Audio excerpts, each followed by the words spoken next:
Our top story at 6. The big increase in demand for COVID-19 testing is leading to backups in hospital emergency rooms. Thanks for joining us. I'm Craig Day. And I'm Lori Fulbright. Hospitals urge people who need a test to avoid the ER unless they have severe symptoms. News on 6's Emery Bryan is live outside Hillcrest Medical Center with more. Emery? Well, Hillcrest, Ascension St. John, and St. Francis all have patients showing up at hospital emergency rooms wanting COVID testing. Now, some of those patients are sick. Of course, they'll end up in the hospital, but many of them just don't need that level of care.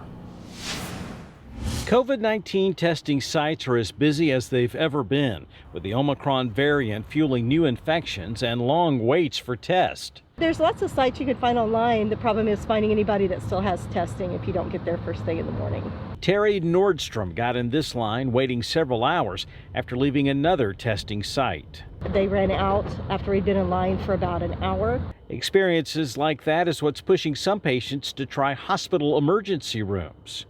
Which leads to overcrowding, taking care of patients in hallways, long wait times in the waiting room. Hillcrest has 109 COVID-19 patients today, while St. Francis has 238, both seeing an increase in the numbers.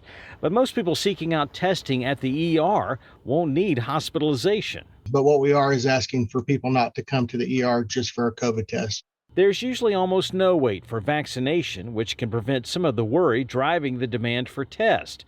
Nurse Barnes at Hillcrest said there is a time for an ER visit with COVID-19. Difficulty breathing, chest pain, signs and symptoms like that. A lot of the stuff that we are seeing with COVID is obviously respiratory related. So I feel like, probably that would be one of the main symptoms is severe shortness of breath. Now, health departments are less busy alternatives for COVID-19 testing, but they do require appointments. All of the hospitals, if you call them, can direct people to providers that can do testing to their own sites, off-site, away from the emergency room.